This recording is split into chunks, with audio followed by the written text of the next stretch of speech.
Crews battle a forest fire threatening a Pikeville neighborhood. And we'll tell about who couldn't believe police weren't arresting him until they were. I'm Nick Collum, and this is the Mountaintop Daily.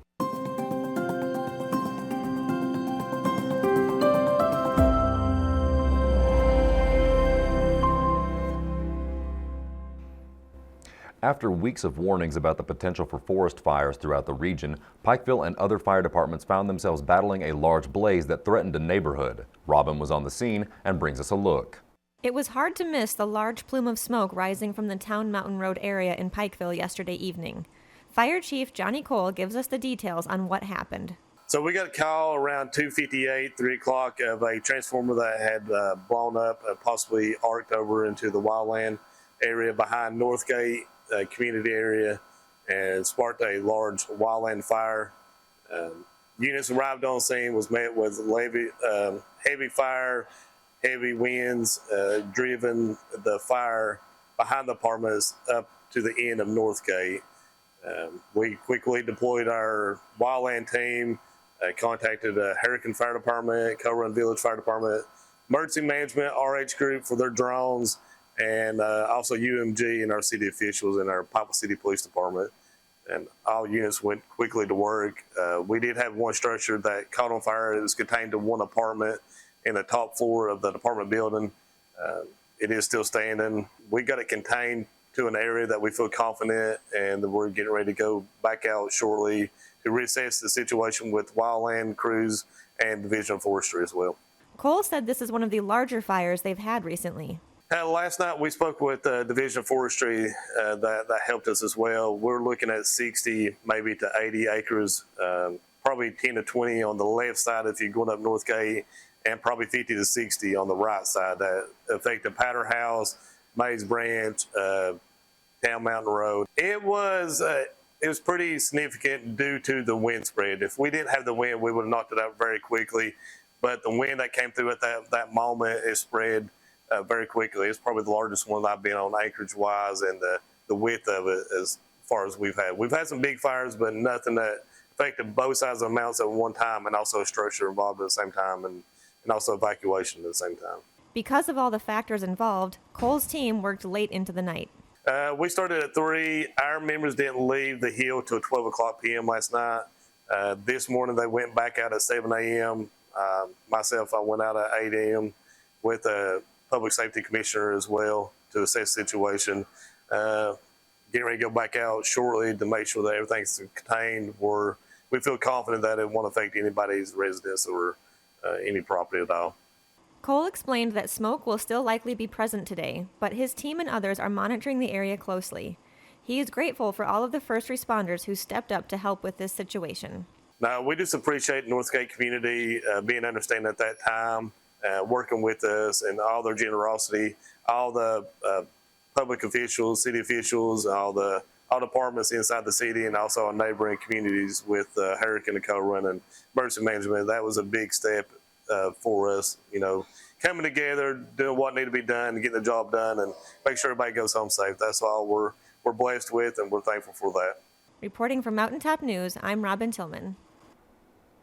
A Laurel County man's insistence that police were looking for him contributed to his arrest on drug trafficking charges. A Floyd County deputy responded to a report of drugs found on Old Dwale Road and saw a car parked with the driver, 49-year-old Kevin Wayne Quillen, acting suspiciously. Quillen asked if the deputy was looking for him. Despite the deputy saying no, Quillen insisted he was, claiming a woman had called the police after a dispute. After a brief exchange, Quillen moved his car 400 feet up the road and began packing items into it. The deputy then found 39 grams of meth and a set of scales across the road. As the deputy left the scene, Quillen sped off, and a woman approached accusing him of stealing her phone. The deputy caught up with Quillen at Stumbo Park, where he admitted to taking her phone. K9 Zoe alerted to Quillen's car, confirming the drugs had been inside. Quillen was arrested for meth trafficking and is held on a $50,000 cash bond. Coming up after the break, a new musical composition interprets last month's flood and its aftermath. We'll tell you about your chance to hear it performed when the Mountaintop Daily continues. But first, sports and weather. With this Mountaintop Sports Report for Thursday, I'm Brittany Rowe reporting. Kentucky women's basketball coach Kenny Brooks has been named the National Coach of the Year. The women of Kentucky will battle Liberty University on Friday at noon at historic Memorial Coliseum in the first round in the NCAA tournament. The Kentucky Wildcats and Coach Mark Pope will play in the first round in Milwaukee at 7:10 p.m. Friday against Troy.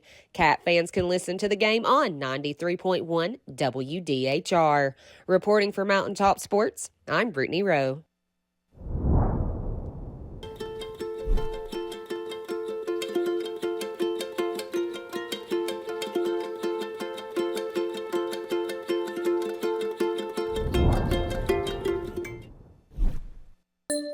Hey, it's Kristen, Marketing Manager at Appalachian Wireless. I have some great news. Switching to the region's best network has never been easier. With nationwide portability, you can now bring your number to Appalachian Wireless and experience exceptional local customer service with coverage that keeps you connected. Switch to the carrier that puts you first at home or wherever you go. Make the switch today. Visit AppalachianWireless.com or stop by one of our retail or authorized dealer locations for more information. We are you. We are Appalachian Wireless. Art can often serve as a reaction to and interpretation of events unfolding around us. In the wake of last month's flood, it should probably come as no surprise that there is now a new musical response to both the fear of the storm and the new hope found afterward. And one local high school is planning to perform it during an upcoming recital. I went to the school today to learn more. Pike Central High School's band has been working hard on a new piece meant to convey the feelings the community experienced during the February 2025 flood. They plan to debut the piece at their upcoming spring gala. Director of Bands Jason Johnson says progress is going well. This is really exciting for the Pike Central Band program. We have a new piece by composer Stephen Malillo. This piece is unnamed because the students are going to be able to name this piece of music. This music is going to be a song that is dedicated to the events that we just went through with the flooding and the survival of the flooding. So it's an exciting piece that expresses the emotions that one would feel from the initial onset of the rain to even the recovery efforts that we see even currently today.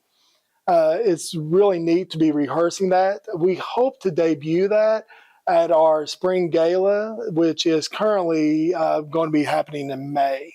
Johnson students have been working on the new piece to make it their own and to tell a story about the people of East Kentucky. They are more than eager to debut the song to a large audience. When we first got started, I think we were all wondering how well we're still going to play because we were out for 2 months.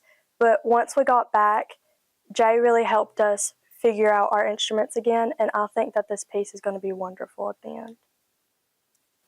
So when we came back, after all of everything that had happened, we were all staying connected through Messenger, checking on each other, making sure everybody was okay, everybody was all right, if we could do anything to help.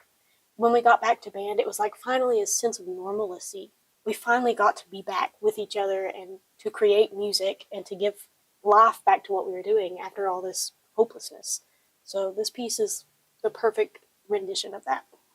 That will do it for this edition of the Mountaintop Daily. Be sure to check us out at 6 p.m. every weekday on Mountaintop TV, the Mountaintop TV app, and the Mountaintop News Facebook page. With your Mountaintop Daily, I'm Nick Collum for Mountaintop News.